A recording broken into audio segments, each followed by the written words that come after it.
Hello, this is the part 2 or the module 12 of the continuation of the marketing research. This is to understand what is the competitive advantage of your company. Okay, so the objective of this module is to learn how to identify your competitors, determine your competitive advantage, and at the same time to identify the different steps in researching a market. Okay, so take a few minutes to think about the following question. Is competition in business good? Okay, so you may write down your answer yes or no to the LMS and define and describe why. Okay, next, in addition to your target market, another critical area of market research involves the identifying your competitors. So they are the rival businesses with whom you are competing for the money or for the profit you are target market spend. So the data you collect about your competitor is what we call the competitive intelligence. So there are different types of competitions in the market. First is the direct competitors. Second is the indirect competitors. So let's move on to the direct competitor first. Direct competitors is where your market sells the same product similar to your competitor. So for example, si McDo, ang kanyang direct competitor is either Burger King, Jollibee, 'di ba? So those are examples of direct competitors in line with fast food. Pagdating naman sa damit, andyan yung Pen Shop, RRJ, etc. So sa damit naman 'yon. Because they are selling a similar line of products. An ice cream shop, isa lang ang alam kong ice cream shop sa Dagupan, yung ice cream shop dun sa tapat ng simbahan. Pero I don't think meron pa yung sa iba. Pero when it comes naman to ice cream, direct competitors ng Selecta is Magnolia. Ganon. So malino tayo dun ha sa direct competitors. They are selling the same product as you sell. Okay, kung ano yung produkto mo, yun din ang kanilang binibenta. Okay, next naman natin is the indirect competitor. So, ang indirect competitor is where a business sells a different products or services from your product but it fills the same customer needs and wants. Yun yung indirect competitor. For example, sa fast food ulit, 'di ba? Sa fast food, mayroong McCafe si McDo, 'di ba? So yung McCafe ng McDo, hindi niya directly kino-compete yung mga different coffee shops sa Dagupan. But, pwede na maging indirect competitors nila. Kasi pwedeng yung mga tao, mapatronize nila yung cafe ng McDo kasi mas mura compared dun sa kanila. Yun. So, yun yung isang example ng indirect competitors. On a broader level, most of the non-fast food restaurants can be considered as their indirect competitors because they still sell foods, 'di ba? Like si McDo, yung mga nakapaligid sa kanya doon na different restaurants like yung Sangyup sa Dagupan ha, pertaining to Dagupan. Sangyup at iba-iba pang mga klase ng food businesses, indirect competitors sila kasi they still fill up with the basic needs of the people which is food.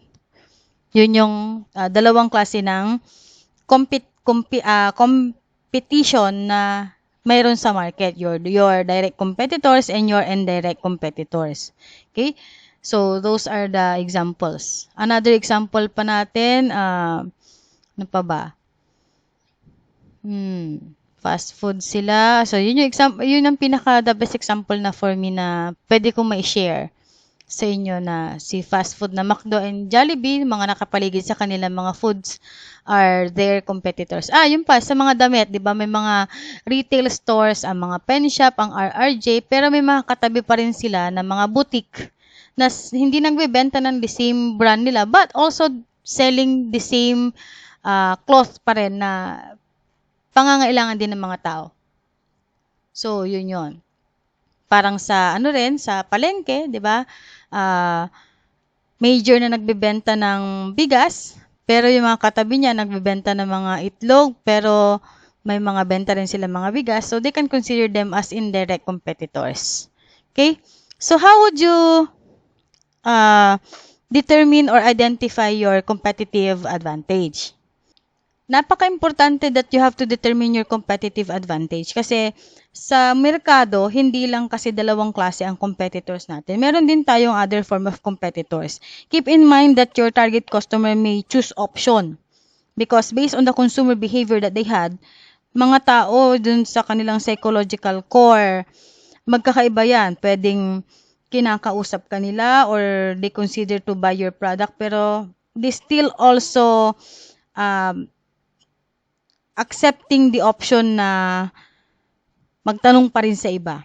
Okay? So, even if your direct and indirect competitors are your considered competitors, still, keep in mind that your clients may choose several options other than buying from your business. Okay? For example, potential customers, pwedeng mag-decide na lang na magluto ng burger sa bahay kaysa sa bumili, di ba? Yung uso ngayon, yung samgyup, imbis na i-hire nila yung service mo, they just got an idea from it, then they will be cooking them samgyup for themselves sa bahay para mas makatipid, gayon. So, purchasing the ingredients of the product sa local grocery store may be less expensive than buying your product. So, in tough economic times natin ngayon, customers may choose to provide particular services for themselves rather than buying it to someone. Lalo na pandemic, medyo cost-cutting din sila, di ba? So, imbis na bumili, gagawa na lang ako sa bahay, mura lang naman, mga ganon. So, yun yung mga other forms of competitors na kailangan nating bantayan. Kasi instead na bumili sila sa inyo is, they will also do their products na lang at home para mas makatipid sila. Okay? So, malinaw tayo doon sa other forms of competitors wherein hindi siya direct, hindi siya indirect, pero because of the economic times, yung very tough economic times today, they consider doing it on their own, buying the products from the grocery store rather than buying your products. Okay? So, paano natin kung po pwede is ma-prevent yung ganon or kung hindi man natin ma-prevent is ma-control man natin is you have to determine your competitive advantage. Competitive intelligence enables you to compare your competitive strengths and weaknesses. Yun yung sa competitive intelligence natin. Okay? So, it enables you to compare your strength and weaknesses sa kanila. So, napaka-importante yung matrix na later on ipapakita ko sa inyo. Okay, during this process, you will be looking for unique ways to provide your product or services to your target market. You will be looking for your competitive advantage or something that you put in your business ahead of the competition. Okay? So, paano nyo gagawin yon? Unang-una, you have to gather your competitive intelligence. Many of the secondary data sources, yung nabanggit ko dun sa marketing research sa module 11, it will help you gather competitive intelligence. Kasi yung mga secondary data na yun, yung sabi nga natin doon, galing sa government, galing sa journals, articles, sa business books. Basta reliable yung sources ninyo, it will help you to gather your competitive intelligence. But make sure to consider the various places where competitive products or services might be available to your target market. Kasi baka mamaya, dito, very competitive yung product ko dito. Very suited yung product ko dito sa place na to. Pero, yun ang tingin mo. Pero, kailangan mo pa rin i-consider. Baka mamaya may mga mas available na ring mga products na nakikater na yung mga nakikater na nila yung mga target markets mo. Okay? Some of your competitions may be located nearby your stores or sa internet, di ba? So, i-consider mo pa rin sila kasi baka mamaya masyado mo nang namahalan yung product mo pero hindi ka nag-research, marami na palang nagbebenta ng ganun dun. So, walang bibili, kundi tatawanan ka lang nila. For example, yung isang nakita ko sa online na di ba nauso yung mga plantito-plantita. So, may nakita lang ako na siguro ewan ko kung nahuli na siya sa balita or what. Nagbebenta siya ng mga halaman na nung panahong medyo umuso ang plants, ang mahal na mga plants. Binibenta niya ng 1,835 wherein ngayon mabibili mo na lang siya ng 150 to 350. So instead of asking them to asking the seller kung magkano, nabash tuloy siya ng mga iba. Yun nakita ko dun sa social media kasi. Okay, so dapat aralin mong mabuti yung competitive intelligence mo. Hindi yung makita mo na, ito, very in demand dito sa place na to. Oo nga, in demand, pero sigurado ka ba na ikaw lang ang nagbebenta doon? Ikaw lang ba ang nakasilip ng opportunity na yon, di ba? So, i-consider mo rin sila by analyzing the competition. So, see figures on the next page. Mamaya ipapakita ko sa inyo yung figure kung paano i-analyze yung competition. Okay? So, as you walk through the discussion, you have to consider several aspects. Yan, yung competitions ninyo. So, gathering the market data like your target market segmentation is not enough. Okay, you have to organize the data and then analyze it. Don't be surprised if your list of indirect competitors is much longer than the list of direct ones. Kasi marami yun yung indirect, mas marami sa tabi-tabi mo, pero iilan lang yung direct mo. Instead of this, you have to categorize. For example, you divide them by industry. Kasi baka mamaya, fast food ang gusto mong itayo dun sa lugar na yon, tapos marami pa palang mga karinderya. So, i-categorize mo pa rin sila. Okay? Para malaman mo kung ano talaga ang competitive, ano ba yung competition dun sa lugar. Okay? So, analyzing the direct competitors requires you to a more thorough approach. Ito yung tinatawag nating competitive matrix. It is a grid. Ito yon. I-discuss ko muna siya. Yan. So, this is a grid or table that compares the characteristic of your business with those of the direct competitors na meron ka. So, first, pick the main direct competitors na meron ka sa business mo. Next, select ka naman ng mga iba pa ng mga competitors mo para alam mo, ito yung mga direct mo. So, ito yung pinaka-main, as in talagang saktong-sakto. Although, sakto rin sila, pero threat pa rin sila sa company mo, pero hindi rin sila may consider na indirect, pero you share the same target market pa rin. Okay? So, next is you select data into the matrix. Ito. Finally, you use this matrix to pinpoint your potential. When it comes to price, halimbawa, ang product mo kasi napaka-uso ngayon na naman yan, coffee shop na naman, di ba? Sabi ko sa discussion ko na hindi lahat ng uso dapat papasukan ninyo. Tignan nyo muna. So, using this competitive matrix that compares the characteristic of your business from those direct competitors, ililista mo price. Halimbawa, ang price ng product mo is 69, tapos sila mas mababa. Tignan mo ulit dito sa ibang parts. Kasi pwedeng the same kayo lahat dito, nagkakatalo kayo sa price. So, wala kang choice kundi ibaba rin yung price mo. Or kung ayaw mo ibaba, at least dun sa unique factor or the customer service at iba pang mga factors dito, pwede mo siyang baguhin para maging unique yung product mo. So, this competitive matrix guides you to compare your business to their businesses, and at the same time is magsilbing guide mo rin para malaman mo yung strength and weaknesses ng company mo tsaka yung mga company nila. Okay? Next natin is identify your differentiator. Ano ba yung differentiator? Okay, a differentiator is yun yung unique characteristic na nagdi-distinguish dun sa product mo. Ikaw to, kakaiba. Pag sinabi mong coffee shop, hindi lahat kasi yung coffee shop na yan, yung sayo is unique. So, yung differentiator na yan is the unique characteristic that distinguish your business from your competitor. So, you may be asking yourself several questions kung ano ba talaga ang gusto ko ibenta, di ba? Na product na ako lang yung mayroon, which is very unique from the competitors, di ba? Next is, another question that you may ask is, ano yung mga mixed products or services na pwede kong i-provide na wala ang competitors, di ba?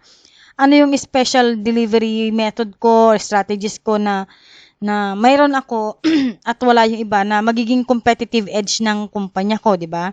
ano yung uniqueness mo. So, yun yung identify the differentiators. Kung ano yung kaibahan ng product mo sa product ng iba. Although you are offering the same like coffee shop, pero ano yung difference ng product mo sa product nila. Okay? Next is anticipate your future competition. So, as you already learn, market research is an ongoing process. Sabi ko nga dun sa last, that you need to continue to watch the trends in the industry. If you don't do that, mapag-iiwanan ka ng merkado. Like what happened to Nokia cellphone, di ba? Napag-iwanan siya ng Apple and sumulpot na yung Samsung and mga ibang brands. Okay? So, you have to stay alert to customer needs and wants in order for you to start the change. Kasi, kung nakafocus ka lang dun sa product mo na may mga bumibili pa, sooner or later, hindi natin alam if yung product mo still be patronized by your clients. Kasi, ang kailangan mo rin i-patronize is the current competition. And at the same time, you must be alert with the customer's needs and wants. Kasi, customer needs and wants vary. The customer preferences vary yan. Nakadepende yan sa kung ano yung trend ngayon. 'Di ba? Continue to monitor the competition. Kasi baka mamaya nag-update na sila, ikaw na lang yung napag-iiwanan. Okay? So, you have to keep an eye for any new direct competitors na nagbebenta or magbebenta sa merkado na kapareho ng produkto mo. And last is the expanding your SWOT analysis. Alam naman natin what is SWOT, di ba? Strengths, weaknesses, opportunities, and threat. Okay? So here, expanding your SWOT analysis, you have to identify your strength, weakness analysis, opportunities, and threat, pati na rin ng iyong kakompetensya, di ba? So, mayroon tayong tinatawag na expanded SWOT analysis wherein it shows a very useful way to include your data or your competitors' data. So, basically, itong table na ito, it provides you a method from translating the detailed data from your competitive matrix into strength, weaknesses, opportunities, and threats. So, this will help you further evaluate your business idea. So the threats to your potential business are sometimes an opportunity naman to your competitors. Ganon din sila sa'yo. So vice versa lang siya. Kung ano yung kanilang threat, minsan opportunity mo yon. Okay? So the weaknesses of your business are sometimes the strength of the competitors din. Ganon din sa inyo. Vice versa lang yan. Okay? So in order for you to understand that, you have to fill up this para mas maintindihan natin. Pwedeng yung threat nila can be your opportunity. Pwedeng yung threat mo can be their opportunity. And at the same time, yung weakness mo can also be their opportunity. Diba? Or can be their strength. Okay, yun. So, ito yung example niya. Okay? So, natapos na natin yung mga different types of competitors, your competitive edge, are determining your competitive edge using the 5 methods na yan or considering those 5 methods na yan, having those forms in order for you to be guided. Okay? Next is you have to conduct the research in the market. So, these are the different steps in researching a market. Okay? This is the way on how entrepreneurs would follow a market and make a preliminary go not go decision. Parang go na ba ako? Hindi. Go, hindi. So, yun. Ito yun. We have identifying the research objectives, determining the methods and sources, gathering the data, organizing the data, analyzing the data, and drawing the conclusion. So, dun sa identifying the research objective, we have 3 consideration. The industry data. So, this could be composed of industry size, potential room for the industry to grow, seasonal or economic trends in the industry, the government policies, andyan yan lahat sa industry data. Dito naman sa customer data, this includes about the consumers, the businesses. Diba? Sabi nga natin that we have 2 kinds of customers, the consumers and the businesses. Okay? So, demographics, kasama dyan, the psychographic, the geographics or the consumer spending habits ng mga consumers natin, the factors that motivates the consumers to all this data in category. Okay, next natin is the competitive data. You have to consider the direct naman and indirect competitors. So don't forget to consider also the potential future competitors. Ito yung hindi natin alam kung sino sila, saan sila, yung pwede nilang gawin sa bahay, mga ganun, yung mga circumstances, okay? So, details could consist of competitors' location, the annual sales, the number of employees, the products, the services, ganun. So, any unique features of or benefits provided. Okay, so yun yung mga competitive data. Okay, next natin is determining the methods and the sources. Okay, dito sa methods and sources, as I discussed dun sa market research, we have the primary and the secondary data. So you have to analyze them. You have to consider the 4 questions that I discussed doon sa module 11 about the research. Merong 4 na questions na like, is it reliable? 'Di ba? Yung mga sources ba, it would support your company, mga ganon. Okay? Next natin is gather the data. As you collect the data, you may discover several additional things. Sabi nga natin, if you are conducting the research, marketing research, it would give you another idea for whether it is an opportunity for the company or whether it helps you to decide not to lose more money and income para lang sa isang business na alam natin hindi naman talaga magpo-prosper because na-conduct mo na beforehand ang marketing research. So, make sure that most of the secondary data and the primary data that you collect is relevant to your industry in the target market, ha? Kasi, pag hindi tama yung pagkaka-conduct mo ng marketing research or market research. Next is, organize the data.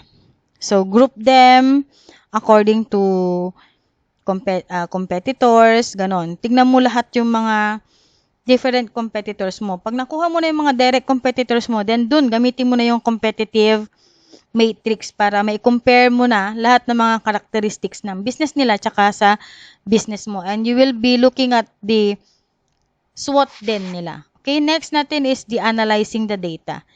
Siyempre, of course, you are comparing the competitors' characteristics, identifying the differentiator. Ano ba yung kaya mong ibigay na hindi nila kayang ibigay? Ano ba yung kaya mong gawin para maging unique yung product mo kung i-compare mo sa kanila? Yun. Based from the gathered characteristics of your direct competitors kasi sila dapat ay consider mo rin. Then last is drawing the conclusion by considering the target market, the market size, the carrying capacity, and expanded SWOT analysis. So those are different steps for you to conduct a marketing research. Yung 6 na yan. 2, 4, 6. Okay, so yan will describe your company's success. Okay, so based on this, you will decide whether you will be proceeding your business. You will be alert or completely stop in your idea. Okay, so thank you guys for listening and I hope you learned something about marketing research and the competitive advantage of your company. Good day.